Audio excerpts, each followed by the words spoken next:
We are the anchors of Queer News Tonight, and this evening we discuss the queer headlines. Ohio's Queers on Gears hosts inclusive firearm trainings, offering the queer community members safe spaces to learn self-defense amid rising anti-LGBTQ legislation.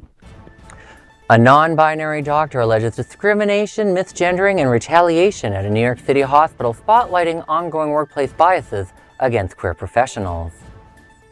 ACT UP marks 39 years with New York City dying protests, reviving AIDS-era activism to demand stronger HIV funding and healthcare priorities. Today, a Texas man was arrested after repainting pride crosswalks removed under state orders.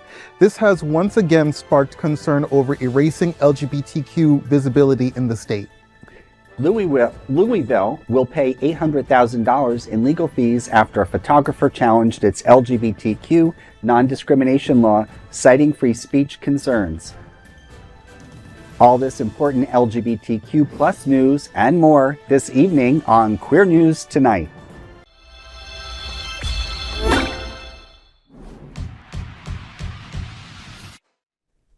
Welcome to Queer News Tonight. This is the world's only LGBTQ daily news television show, broadcasting live and available on demand on your favorite streaming channels. Analytics company vidIQ has certified that Queer News Tonight's YouTube channel is the most popular LGBTQ streaming news show. Our queer stories have reached over 12 million views. We are proud that Queer News Tonight has more YouTube subscribers than any other LGBTQ brand in Florida. We thank you for watching and supporting our voice in our rainbow family. There is no other news program in the LGBTQ world like Queer News Tonight.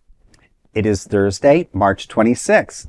We are live and literally out of the closet and into the headlines. So many of your important stories we will tell this evening on Queer News Tonight.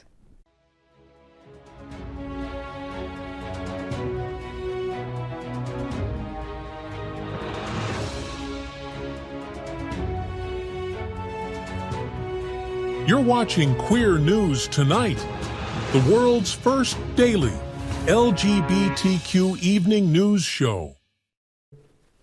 Welcome to the world's most important LGBTQ evening news show. Hotspots magazine, Happening Out television network, is a nonprofit 501c3 media company in the same model as PBS and NPR, but created for the LGBTQ community. Our nonprofit mission is to support the 11 pillars of our community. We want to inform and educate the key issues of lesbian, trans, Latino, Black, healthcare, seniors, students, faith, social justice, business, and queer culture. Help us support our diverse community. We are part of one of the largest LGBTQ nonprofit media companies in America, Hotspots magazine and Happening Out television network. In 2026, our magazine is celebrating 41 years of the LGBTQ experience, and Queer News Tonight is celebrating our 5th anniversary with more than 14,000 LGBTQ television stories.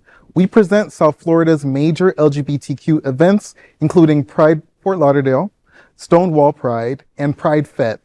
Our magazine, events, television news, talk, and entertainment shows support our mission to educate the LGBTQ and broader community. In 2026, more than 100 community leaders will sit at this table and share their voices as our anchors. Together, we host the show to support the LGBTQ community. Let's meet this evening's anchors at Queer News Tonight. Let's welcome anchor Alex Morash. Alex has served as editor-in-chief of Options Magazine, media director of the National LGBTQ Task Force, and press secretary for the Florida Democratic Party. Welcome to the show, Alex. What's happening? Thank you. I'm doing well. I'll be honest, I'm exhausted. I've given a wonderful shout out to everyone who's helping judge on the National LGBTQ Journalism Association's Excellence in Journalism Awards. It's a lot of work everyone's doing, but it looks like a lot of great entries this Well, it's year, great to have you here tonight. Thank you.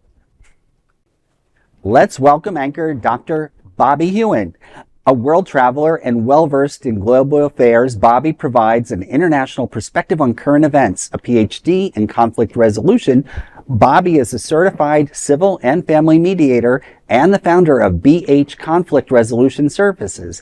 Welcome to the show, Bobby. How are you today? Great, thank you, Larry. What's going on? Well, I'm actually actively opening a new chapter of my services to help small organizations such as nonprofits to resolve workspace disputes. So you have any nonprofit organization or small businesses that need professional help in resolving their conflicts in-house without literally suing everyone, please let me know. That's exciting. Well, That's welcome to the show. It is. As someone who's worked for like every nonprofit in America over the years, God, they need more people like you to help them with their. Whatever he's charging, it's not enough. Pay even double. Go get it and deal with your nonprofit issue Okay. that way. Right. Thank you. Let's welcome anchor Kishi Chad. Kishi Chad Martin is a Brooklyn-born Jamaican-British queer performer and community advocate raised in Fort Lauderdale. With 9 years in sexual health and mental wellness outreach, he champions Caribbean queer visibility, supports healing from trauma and substance use, and organizes cultural events celebrating diverse LGBTQ plus communities across South Florida today. Welcome back to the show, Kishi. How are you today? Thank you. I'm really happy to be back on here. And as the South Florida organizer for the Caribbean Equality Project, I have started a Educate, Empower, Encourage, and Inform campaign to increase voter turnout in Florida, hold our leaders accountable, and to counteract misinformation. So thank you all for having me here. That's great. Well, I just have to say, I love that you're here, and I love how you have a photo of your boyfriend on your shirt, yeah. sir. Yeah, speaking about getting out the vote. Woohoo! I don't think he needs the votes right now. I think he's pretty much the mayor now. Well, thank you for being a change maker and being on our show tonight. Thank you. And of course, let's welcome tonight's lead anchor, Larry Farver. Larry has over 20 years of experience in human resources, acting, film, radio, TV, live events, parade float design, production, and casting. He's also a board member of the West Side Association. Larry, the Trans on Film sneak peek event is tomorrow on March 27th in Fort Lauderdale. So tell me, Larry, what's happening out? I'm very happy to, Alex. I'm so excited about this event.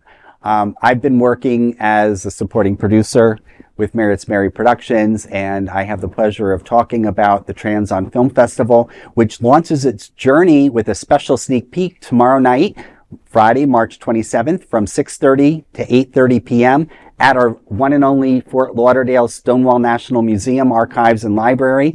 It'll be hosted by the one and only Dana Davis and Candace Kane. And the evening offers an exclusive preview of the festival's vision ahead for our 2027 debut of our film festival. Some of our attendees will hear from guest speakers, including anchors who've been on this show, Francesca De Amore and Raji Naran Singh, alongside Community Voices and Queer News Tonight contributors. The event invites filmmakers, media, and allies to connect, collaborate, and help shape a global platform centering around transgender storytelling and celebrating visibility, creativity, and representation. This gathering sets the stage for a bold new chapter in queer cinema. More information available at marriottsmaryproductions.com/events. And we'd really like to see you all there. Please encourage your friends to come.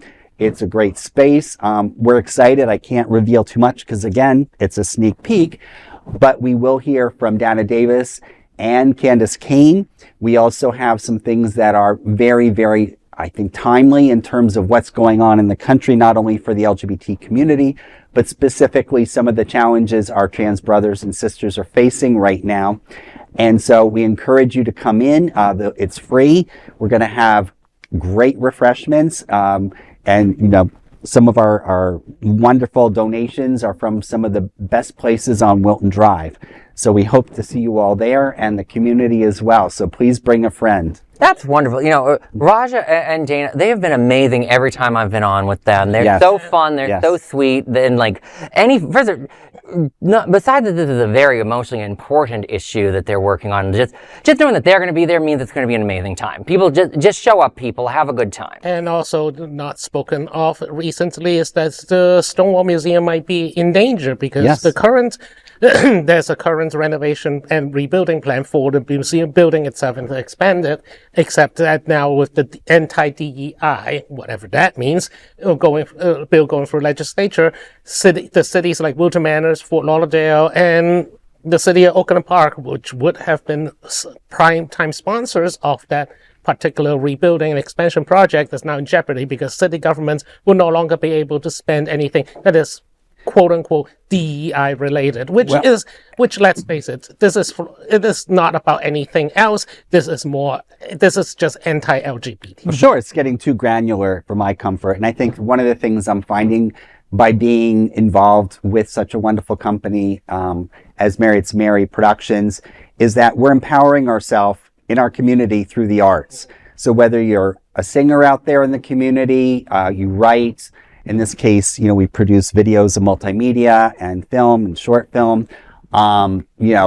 We have to band together and we have to be united and not be divisive within our community and support each other and be okay that amongst the generations within the LGBT community that we're going to have differences. But in the end, if we unite, I'm going back now in a time warp, but I remember going to the March on Washington and we had everybody there. So it's so important right now to stick together and unite.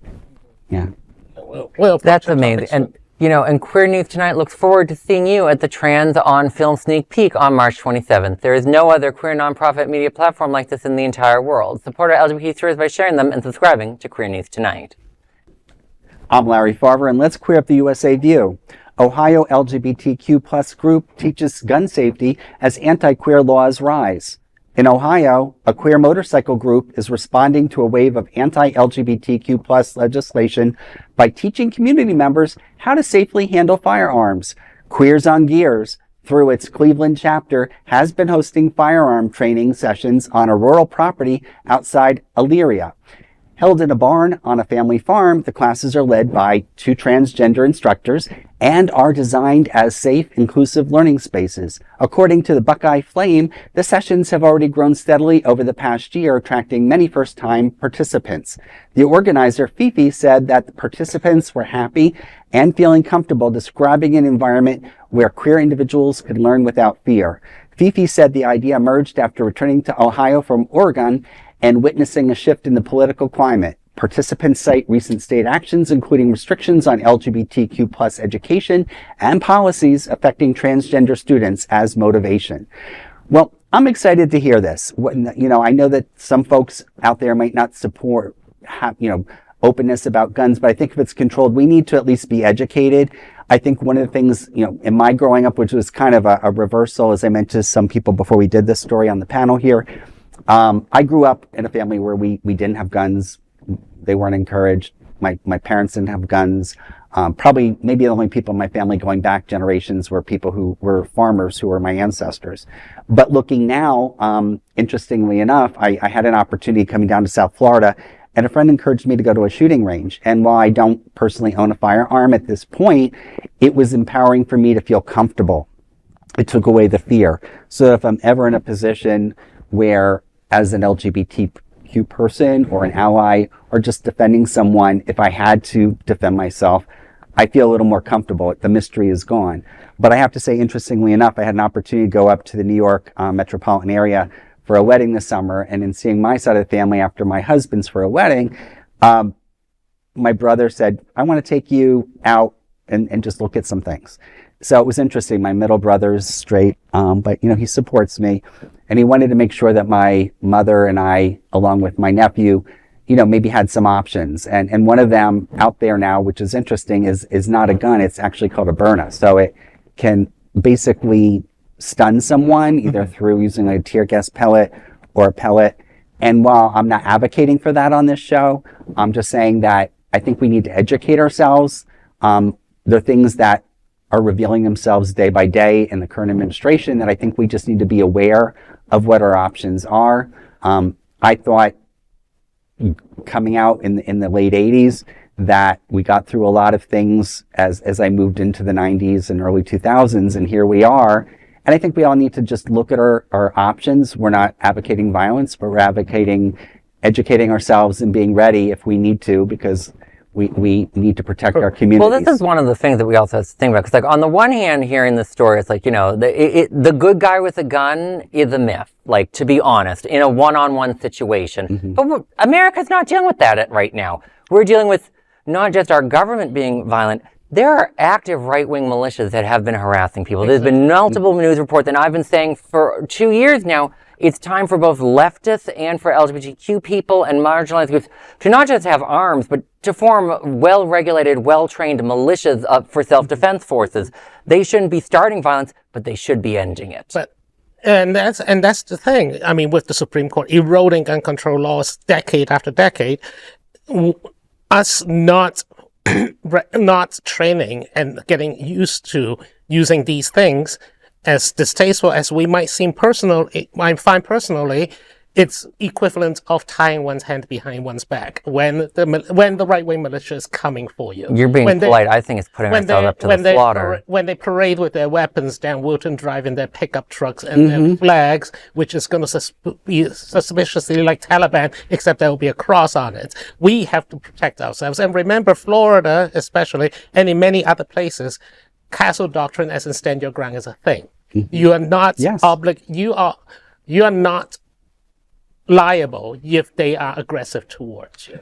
And we have the right to bear arms. It is an open carry state. I don't personally own a firearm, but the education for the LGBTQ community to know how to use it is very necessary. And with the ongoing cultural war in this country, right on for this group of people in Ohio for doing this, and I hope we get to see it here too. And that is especially true for our trans brothers and sisters who are literally not just persecuted, but in some cases states are trying to prosecute them for simply being who they are. One of the most well-read story I ever published at Options was actually going to an LGBTQ protest that was protected by the John Brown Gun Club. They were protesting, so like, New England had this fun little thing of Nazis trying to show up to drag story hour at the libraries. Yeah, of course New England has Nazis. It's the whole thing. But like, the police, I thought, was spending far more time protecting the Nazis than the LGBTQ people there. And I was so glad to have the John Brown Gun Club there to protect us while I was trying to interview people and talk to all the participants. And like, these sorts of militias, they do work. If they're properly trained, they're very effective. And like, the scariest thing that ever taught me about how to do activism and politics in this country was listening to the police after Charlottesville. For those that don't remember, it was the racists with the tiki torches from Target. 2017. Yeah, but like, people thought, why didn't the police be more engaged with those violent? Because some of them turned very violent. They're like, oh, well, they had a lot of guns and we didn't know if we could win a firefight. I'm like, so you're telling me if me and my friends are all armed, we're actually going to be less likely to receive violence from the police. Thank you. Thank you, America. That's great. I'm sorry, they were afraid of school shooter in Texas. I don't even get that's a whole other... Well, and just to add one more thing before we transition to the next story, I think, if someone's not comfortable with firearms or burnas or mace, maybe taking a self-defense course. Unfortunately, we have many of our brothers and sisters throughout the alphabet who've been jumped or attacked, and just to be able to defend yourself until you can get to a safe place and get help. Think about it, Larry. Instead of drag queen story time, drag queen self-defense time. I love it. I love it. Hey, there are multiple locations right here in our fair city of Wilton Manors where it can be converted into a gun range slash martial art. slash protect, like teach training places. Ooh, there you go. About firearm safety. Well, maybe we have some entrepreneurs who have had the proper training and knowledge. So it's out there. Well, thank you. There is no other queer nonprofit media platform like this in the entire world. Support our LGBTQ stories by sharing them and subscribing to Queer News Tonight. I'm Alex Morash, and let's queer up the USA view. Non-binary doctor sues New York City hospital alleging bias, misgendering, and pressure to hide identity.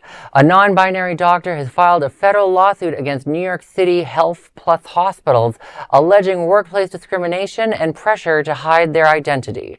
Danielle Peterson, a former dermatology resident, claims they were told not to tell anyone about being non-binary when they began the program. The lawsuit outlines what Peterson describes as a hostile work environment, including repeated misgendering, derogatory remarks about trans and non-binary people, and senior staff questioning their identity and appearance. It also alleges Peterson was told there was, quote, something mentally wrong, unquote, with them, and was pressured to undergo a psychiatric evaluation or risk losing their position. Two independent evaluators later cleared Peterson for work. However, Peterson says they were still removed from clinical duties and their contract was ultimately not renewed. According to the lawsuit, the non-renewal came months after Peterson filed a formal discrimination complaint. New York City hospitals and health has not responded publicly. No determination has been made, and Peterson has requested a jury trial. Well, first and foremost, unfortunately, this sort of discrimination in the workplace is way too common for LGBTQ people, but also, it's way more. Discrimination and bigotry within the medical community is actually really rampant. Whether you're talking about how queer people, and all of us as queers can probably tell stories about doctors that have been inappropriate. Also, there's been studies on how doctors don't believe black pain as much as they believe white pain, which is just mind-boggling to me to read about. That's before we get even to the history of what the medical community has done to non-white people. Don't Google black men medical community and syphilis, for the love of God. And then to hear this story, I can't say I'm shocked that the medical community has acted this way. Well, as a professional mediator and person who resolve problems, this is a symptom, or rather, this is a problem for these hospitals or large organizations when you keep shunting down PR problems down the road. And of course this person is victimized because of their identity was basically ignored, and their complaints are probably generally overlooked because of power imbalances. Maybe the person who making the allegations was in a more powerful position. The fact that they force them to undergo psychiatric evaluation speaks a lot, because that means that they're trying to basically find a reason, and probably ordered by someone higher up in the organization, in order to justify their removal. That's called institutional bias. That's not a PR problem. That's a clear bigotry. It's a conflict resolution problem. It's not a PR problem. Well, it's shocking to hear this, being in HR for my day job for over 20 years. You kind of wonder really what the third side of the story is. And one of the things I'm curious about, and I'll investigate further on my own, is, the way it was handled, especially in New York. You think of New York City being by the book. I worked in HR in a suburb of New York City in New Jersey, and several organizations, including healthcare organizations, were always sensitive, especially if we had a location in the city, because that would take precedence potentially in a litigation situation. So, it's terrible that somebody who's going through a residency was basically, it sounds like, forced out of the program. It sounds like there was some harassment that was initiated, and that there was nothing done to address it with the parties involved. Yeah. So medical mistrust is a large component of conversation that I have within my family's organization called Shaq's Hope Foundation. My sister was born with sickle cell anemia, passed away 10 years ago. And before she passed away, she created the nonprofit. And growing up, I remember going to the hospital with her, and they didn't believe that the people living with sickle cell were in pain and that they were addicts. So talking about bias and stigma is a large part of the conversations we have. So it doesn't surprise me that the LGBTQ community in the medical settings are dealing with discrimination. There's a large history of that. Yeah, and to question one's mental health, as in this case, or what you're discussing as well, it's a big concern. It also pushes professional trajectories of entire communities. Yes. There's no surprise that the LGBTQ community and minorities tend to actually become solo entrepreneurs, or people who work by themselves because they do not want to belong to an institution or organization that potentially can inflict them with damage based on bias. But with healthcare, it's so dangerous when they act like this. Because yes, this is the not being able to trust the medical community is very real. But there's also sometimes we need to kind of trust the medical community. It's this awful push and pull. Because don't listen to guys like Robert Kennedy Jr. and Trump saying to put bleach in yourself. Don't do it. But if the doctors aren't going to believe us and listen, what are we supposed to do? The distinguishing part is that RFK Jr. nor the other guy is any kind of medical professional. The fact that we have we have an HHS secretary who does not believe in basic scientific tenets is concerning enough. Well, I'm we're all hoping that the blue tide comes along in November. There is no other queer nonprofit media program like this in the entire world. Support our LGBTQ stories by sharing them and subscribing to Queer News Tonight. I'm Bobby Huen, and let's queer up the USA view. ACT UP stages New York City die-in, protest HIV cuts, ICE funding, and war spending priorities. Activists with ACT UP marked the 39th anniversary with a die-in protest in New York City targeting Palantir Technologies over federal spending priorities. Dozens of demonstrators lay motionless on a busy Manhattan street Saturday, echoing historic AIDS-era protests. The action followed a larger rally in the New York City AIDS Memorial, with hundreds marching to Palantir's office in the Flatiron District.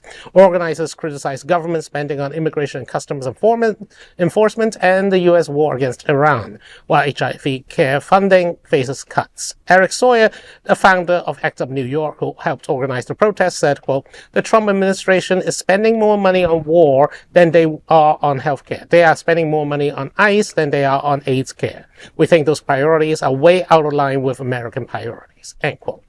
Protesters also honored longtime HIV activist Mark Milano, who died in January.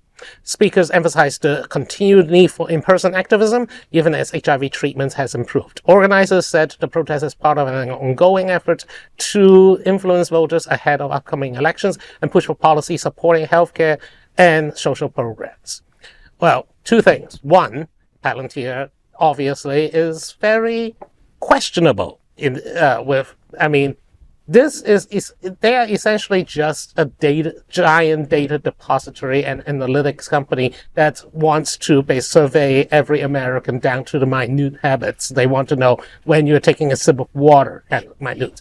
And secondly, I do not necessarily believe that the war in Iran and DHS funding has anything to do with AIDS funding cuts. I think Republicans are going to do it anyway because they always have an animus towards people who, because when they think HIV care, they do not think about, all they think about is basically gay. They don't really think about the millions of cisgender, straight, heterosexual people who also live with the virus. What they think that, HIV is, they still have that mentality from 40 plus years ago, where HIV equals you are promiscuous and therefore in their little puritanical single brain cell thinks that, that means that you should be punished. I mean, it's the same thing as the penal system in America. It's all about punitive retribution instead of actually improving the community as a whole. Well, that's the thing. I think Republicans would cut healthcare whether they thought it was going to queers or to women or to just anyone. They cut healthcare for their own mothers. Let's just be perfectly frank. But also, I'm just so proud of ACT UP because there's this huge history of queer activism being more than just the centristy, pro-corporate, nice version of gay rights. It's no, it's nitty-gritty. It's yes, the war in Iran and the war crime that we're committing across the world are connected to not funding HIV in America. Because if you don't value human life, you're not going to value queer lives with HIV. And also, Palantir, that's a great one to go after because it's Peter Thiel's company. Am I right? For those that don't know, Peter Thiel is the gay antichrist billionaire. That anytime you see an awful company, he tends to have something to do with it. And I'm not shocked that ACT UP is going after one of his companies because he is a bad gay. He literally goes around and says the most awful things. He can't even confirm if the human race should be allowed to continue to exist or not. I would consider that treason in all countries, but that's just... Well, actually, he literally tried to give a lecture series in Rome about Antichrist, about, he's talking about himself. No. You're saying that Antichrist will come if tech billionaires do not impose some kind of technocratic authoritarian regime. Which is what the Antichrist would say. My concern is that it has nothing to do with affordability. No. And that is the biggest concern for Americans every single day. I'm concerned about the privacy violations that Palantir can be committing, but also I'm proud of the folks with ACT UP, by the way. Shout out to New York City. It just reminds me of the failed attempt here in Florida with ADAP, the eligibility cuts, or, they were trying to reduce who's eligible to receive support under ADAP. And I do think it is all interconnected.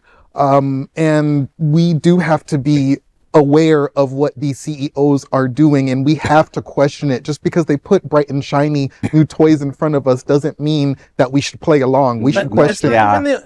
It's not even a new toy anymore. We are now at the stage of the internet age where the toys no longer matter. Facebook has improved in ages, and neither has any social platforms. They are now simply just want us to use it, feed the data to them, and use it against the people who. But they're dangerous toys now. Like Palantir has been accused of helping identify people to kill in other countries by other governments. The way they use drone technology, where drone technology can be used as a form of violence now, and companies like Palantir help program those things. Well, I don't want a robot to just decide one day to come after me, and I assure you it will. And I think we all saw our first lady walking down the runway with a robot. Was it yesterday? Whichever, the Florida or the she's encouraging robotics and helping complement children's education in our country. So one-on-one. Robotics, not that you don't take pictures of children and send them to the central database of Palantir. Thank you. And also, and also we are actually late into the game. China, authoritarian China. The People's Republic of China has been using mass surveillance to target Uyghurs, the Tibetans for ages. And I think it's interesting. I think we're walking a tightrope with being in the world's arena as United States. And yes, we have to keep our eyes wide open. But it's interesting in reviewing this story before about Palantir that healthcare entities in New York are, getting out of the business of working with them, but the UK is increasing their use of Palantir. The UK is increasing surveillance. Period. Today, actually, Apple have to push a software iOS update that now requires you to verify your age before you can even shop at the App Store, or else they age limit you to children's content because you have to prove you're 18 and up in order to use it. UK has become a dystopian surveillance state where I know where this is going on a little, but maybe I'm just saying this as an Irish kid, but are we really surprised the British Empire is evil? Is this shocking? Yeah, but there's a different kind. This is now they can't go after people outside their country, so now they have to go inward. Who saw that coming? This is the kind of 1984 time. 250 years of freedom from tyranny. Okay. Well, we could talk about this for a long time. Maybe a separate show, or it could be a focus. But thank you all for your commentary. It was fascinating. And we have to say there is no other queer nonprofit media platform like this in the entire world. Support our LGBTQ stories by sharing them and subscribing to Queer News Tonight. I'm Kishi Chad, and let's queer up gay culture. Texas man arrested after repainting Pride Crosswalk says he would do it again. A Texas man has been arrested after repainting Pride-themed crosswalks in Dallas that had recently been removed under a statewide directive. Mason Whiteside was detained on Tuesday after using chalk and spray paint to restore rainbow patterns to walkways that city crews had erased earlier this week. Officials say the removals were carried out to comply with an order from Greg Abbott, who directed the Texas Department of Transportation to eliminate what he called symbols of political ideology from public roadways. The crackdown has included both LGBTQ plus Pride crosswalks and Black Lives Matter street art, drawing criticism in neighborhoods like Oak Lawn, a historic LGBTQ plus area in Dallas. Police reportedly took Whiteside into custody after spotting him painting, though he was jailed on an unrelated, years-old traffic violation. He was released on Wednesday morning after paying a fee. Cities across the U.S., including Washington, D.C., and areas in Florida, have also removed similar public art following political pressure and funding threats. Speaking with the Dallas Morning News, Whiteside said he has no regrets. Quote, "Every single time they tried to take it away, I'm going to put it right back," unquote. So, I am impressed with this story because to be quite honest, we're dealing with an identity war in America. We're dealing with a cultural war in America. African Americans have felt this. Immigrants have felt this. The LGBTQ plus community, especially trans people, are feeling it right now. It is no different than what our governor in Florida has done in the state. And I think right now we all have to find our way of fighting back, of supporting one another, and seeing what solutions we can present. I'm just surprised that Governor Hot Wheels is, the man who needs a wheelchair to move. So his entire existence is reliant on DEI initiatives. Yes. And of course, they call all DEI initiatives political. So maybe we should remove the wheelchair ramp from the Austin state. Well, I don't want to get into a big discussion about disabilities, but for those that want that, like Crutches and Spice on TikTok, she's a disabled queer person of color. She goes really into how the disabled community goes Republican for certain reasons, how the Democrats don't always do the right thing. But we're going to put that in a bottle for a second, because there's a lot to work. First and foremost, one, what a cutie. Let's just start there. You're a sweetie pie, honey. Dallas, but also, yes, in our current, quote unquote democracy, you need to be ungovernable, people. Just break the rules. That's how you fight this sort of stuff right now. So, yes, keep repainting them sidewalks.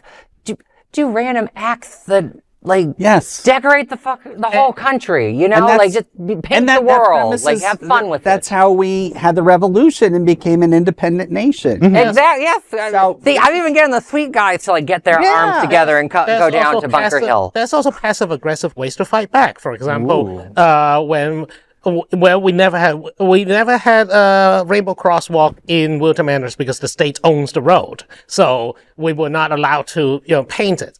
But there are rainbow bridges, railings, which is owned by the city. There are rainbow bike racks that are owned by the city. The city of Dallas or the neighborhood of Oak Lawn can create queer positive things that are not crosswalks, then still celebrates the identity of their LGBT. But that's not the point of this person's activist. They're saying they took something away from us, and I am putting it back. That's and I think that is a wonderful act, and we need to see so much more of that. I do love the passive-aggressive methods too, though. Right. I mean, look, the gays invented passive aggressiveness, I'm telling you. We backhand compliments and we shade and we slow clap and we know how to do it. So let our creativity flow. Just because it cannot be a rainbow doesn't mean that it cannot be any other queer symbols too. Boom. Love that. Well, there is no other queer nonprofit media platform like this in the entire world. Support our LGBTQ stories by sharing them and subscribing to Queer News Tonight. I'm Larry Farver, and let's queer up gay culture. Louisville pays $800,000 to photographer in same-sex wedding case. A Kentucky city will pay $800,000 in legal fees to a photographer who challenged its LGBTQ plus non-discrimination law, ending a years-long legal battle. Chelsea Nelson filed a lawsuit in 2019 against the Louisville Jefferson County Metro government, arguing that the city's fairness ordinance could force her to create content supporting same-sex marriage, which she opposes. The ordinance prohibits discrimination against LGBTQ people. Backed by Alliance Defending Freedom, Nelson claimed the law would require her to, quote, create photographs and blogs celebrating a message about marriage she does not believe, end quote. During Donald Trump's first term, the Justice Department filed a statement of interest supporting her case.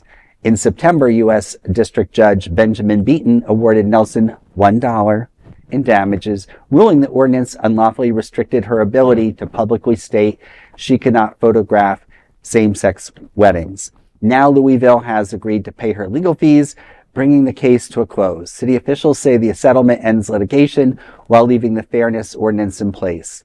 Well, thank God the fairness ordinance is in place, especially in a place like Kentucky. You have to really scratch your head with, all the filtering that's going on in our world right now. Every time you think we take several steps forward, someone's trying to yank us back. What do you all think? I think that's one thing. I know this is going to sound controversial, but I think I don't think they should hide behind the fairness ordinance and pretend to work. I mean, when it comes to photography or even baking a cake or catering or, hosting an event, they should be able to say that. I want them to say that they do not want to serve same-sex couples, because if I go to a place and they basically do a crap job just because that I'm gay, I want, I want actually, notice in front that says no queers allowed. Okay, so let's we know that it's public knowledge. I think that every business who don't want to serve queer people should have it on their websites, just like ADA, on their websites, on their doorstep, on their signage in front that says no queers allowed. Thank you for being the new spokesperson for the Alliance Defending Freedom, Bobby. My God. So, one, since I apparently need to explain why it's not okay to discriminate against people, what if she's one of maybe 3 photographers that do weddings in the entire town, and all 3 of them decide they don't do queers?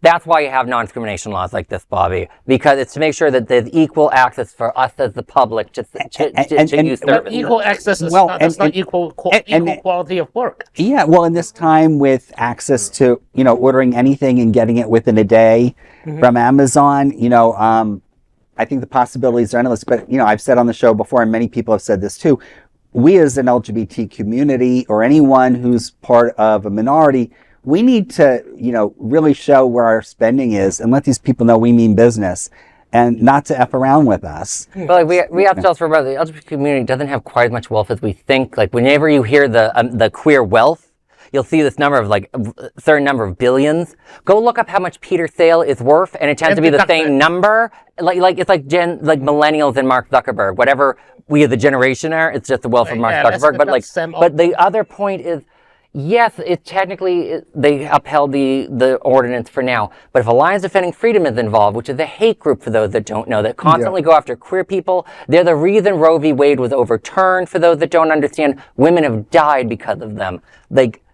If they're involved, they will make sure it gets removed, because the ADF's long-term plan isn't to end discrimination laws for queer people, it's to end all anti-discrimination laws. Right. They want it to be completely removed. And I'm not making this up. The ACLU a few years ago put out a memo internally to the task force, HD. We've all known that that's the ADF's game plan.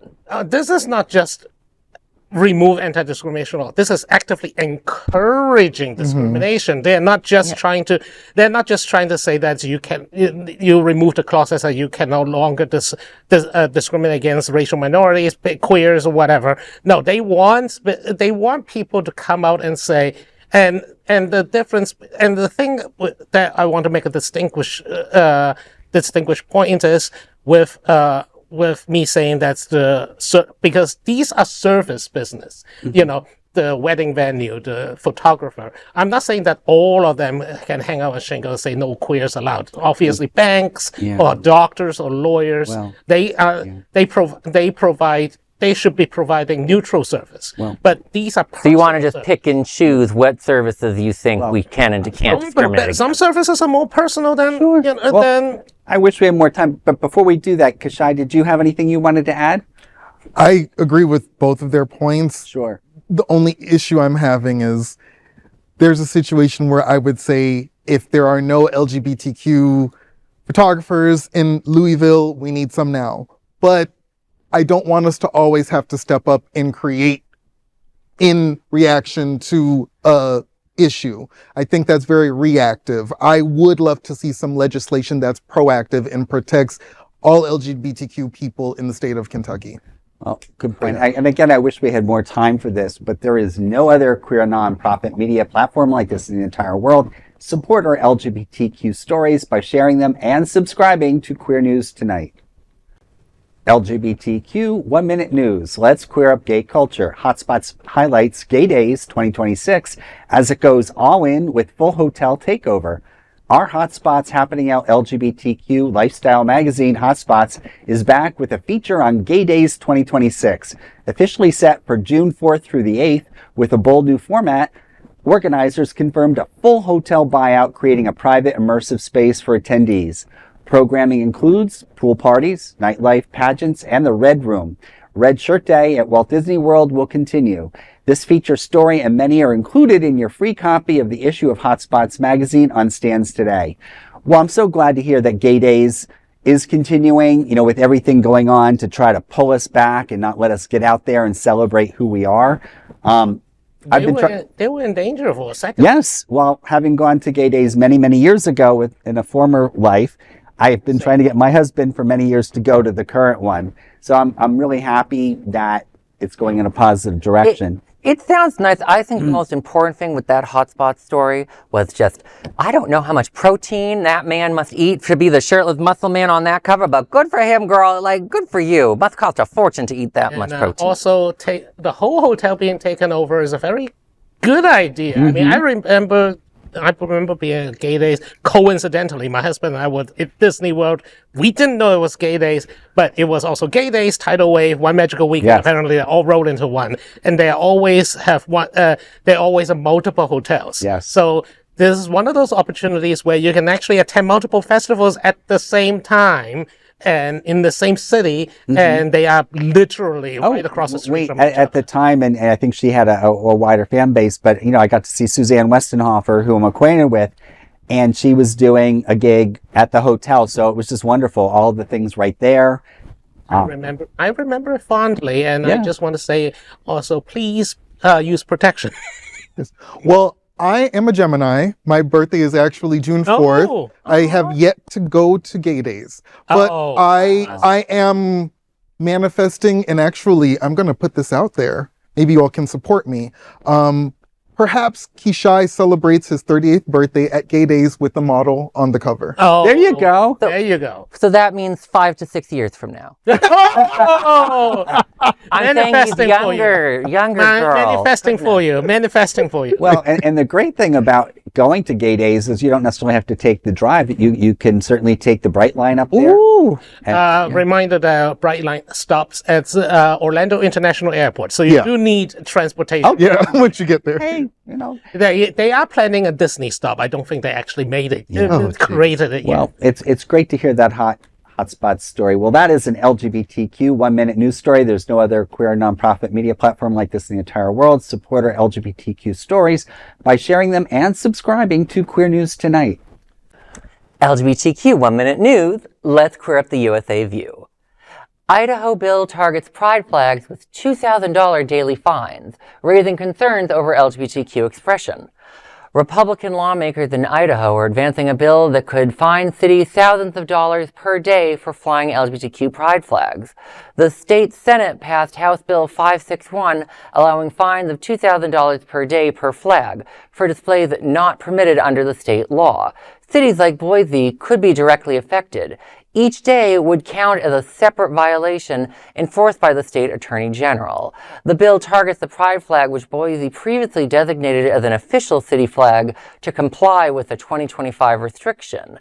The new measure aims to close that loophole. Supporters say the bill ensures neutrality on public property. Opponents argue it singles out queer expression and undermines local control. Well, it's glad to see our government being insane. The next time anytime the people tell me X country is evil or authoritarian, I'm always like, don't worry, the U.S. is doing something worse. But this really is just absolute absurdity. Like, good for you, Republicans. Glad to see you doing this, and not trying to stop world wars or something. Yeah, God. Lower gas prices, cheaper groceries, anything, healthcare for everyone. But no, this is all about flags. And actually, just want to add that I think Kentucky or Tennessee, I don't remember which one, recently had a bill that just like this, but failed to pass committee. I don't know. I'm starting to feel that Republicans and homophobes are... we have this insatiable... Just everything that we do, our existence just gives them something to do. And I'm grateful that we're queer and I'm grateful that we exist. But if you want us, just come out. Come out. I mean, at this point. Because at the end of the day, we are political capital, just like the trans issue, just like Obamacare. These are things that generally are supported by the vast majority of the U.S. population. Absolutely. But among the Republican base, which is what they are most concerned about, they are hot button topics they can push so the pastors can encourage their congregations to vote, which, by the way, violates the separation of church and state. But, this current administration don't care about that. That's what, Larry, any thoughts for you? Yeah, Yeah, it's all about diversions, whether we're talking about the Epstein files or anything like that. It's just diversion. And, whatever happened to the emergence of our country when we were celebrating just diversity even before DEI was a thing, No, I feel you. And given how so many Republicans look like, I'd need a diversion to avoid the mirror too. And that is an LGBTQ 1-minute news story. There is no other queer nonprofit media platform like this in the entire world. Support our LGBTQ stories by sharing them and subscribing to Queer News Tonight. LGBTQ 1-minute news. Let's queer up the worldview. Marks & Spencer denies changing room policy is unlawful after a UK campaign group raises concerns. Marks & Spencer is pushing back after a campaign group, Sex Matters, claimed that its changing room policy could be unlawful. In a letter to the retailers, Sex Matters argued that advertising male and female spaces while operating them as mixed-sex facilities could amount to discrimination and create a hostile environment for women. Marks & Spencer rejected the claim, stating the group has been misinformed about its approach. The company said most of its stores have long used unisex fitting rooms with private lockable cubicles, and this policy has not changed following recent legal rulings. It also denied removing gender spaces, noting that many locations historically used generic fitting rooms signage with new try-on signs, part of a broader redesign. The dispute comes as debate continues across the UK over single-sex spaces. Well, first of all, since we are usually playing to a mostly American audience, Marks & Spencer is a British department store chain that is considered basically the average department store in British speak. Anything above Marks & Spencer is considered luxury. Anything below that is considered basic and discount. So Marks & Spencer is sort of like Macy's, I guess, but they also have a very good grocery store and food selection, and you can take lovely sandwiches home with you. And but what the organization Sex Matters is essentially hallucinating this kind of situation when you have all the changing rooms are unisex with lockable doors. Doesn't matter if a man go into one and a woman go into another. It doesn't make sense to even segregate the sexes when all the cubicles are single occupancy unisex. Nothing about the far right makes sense whenever we're talking about these homophobes and trans. Its logic has nothing to do with what's going on in their minds. But it is so wonderful to see Britain continue to degrade itself. As an Irish kid, I just enjoyed that. Wow. What do you think? Well, I am British, and my family and I, we love Marks & Spencer. Shout out to Marks & Spencer's. Shout out to my family in Birmingham and London.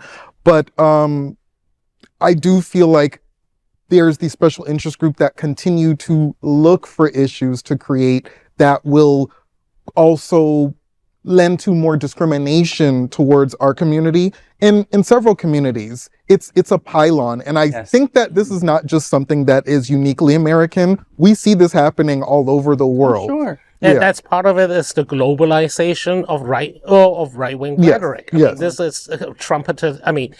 Americans are notorious for exporting this kind of anti-LGBTQ hate to Uganda, so that the deaf gays law. And it's not just that. Like, remember, the super rich in both America and Britain push this. I always go on a rant whenever we talk about transphobia in England that J.K. Rowling is the reason why there's a whole resurgence of transphobia. That is why. It's a billionaire with a lot of power and a big microphone. Larry, any other thoughts? Yeah, I talked earlier about our event tomorrow evening at the Stonewall Museum, celebrating trans on film. And one of the things, the features, and I'll just give a little reveal, I had the opportunity to work not only in crew and do a little, extra acting in the backgrounds, but there is a short that we'll show tomorrow called Diaper Doll, and it has to do with making a parody about the bathroom bills, the anti-trans being in bathrooms in the United States, specifically in Florida. And that's how I actually met the wonderful Candace Kane and Dana Davis. So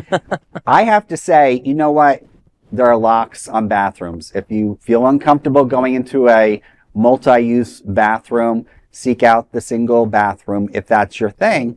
But you know what? There's so much demonization of the trans community, the LGBT community, and yet there are people who joke about going to the Mile High Club up in a 747. So use your discretion, make adult choices, and move on. Word, Bobby. Yeah. Well, That is an LGBTQ 1 Minute News Story. There's no other queer nonprofit media platform like this in the entire world. Support our LGBTQ stories by sharing them and subscribing to Queer News Tonight. LGBTQ 1 Minute News. Let's queer up gay culture. Beyond Fire Island, LGBTQ plus summer getaways across the U.S. offering culture, beaches, and community. For many queer travelers, Fire Island isn't just a destination, it's a rite of passage. With its sun-soaked beaches, car-free charm, and decades of queer history, it has long stood as a cultural playground where the community gathered to feel freedom. But let's be real, paradise comes at a price. Sky-high costs and limited availability mean many queer travelers are now looking beyond Fire Island for that same magic.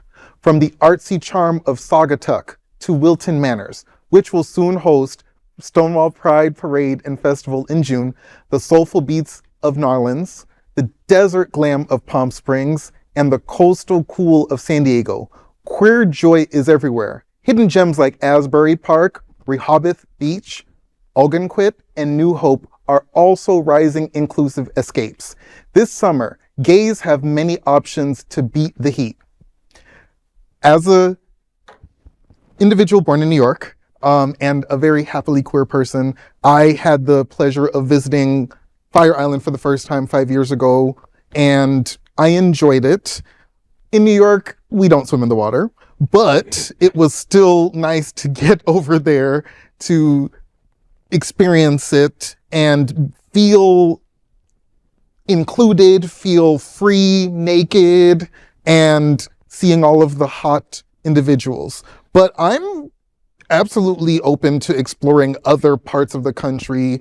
I am a person who also really enjoys mountains, so anywhere where we can be ourselves, or even, like, I've never even been to Sawmill. Well, you know? We didn't mention it, but just so if you're up in the New York area, there's a place called Rainbow Mountain in the Poconos, which is probably about 60 miles west of Manhattan.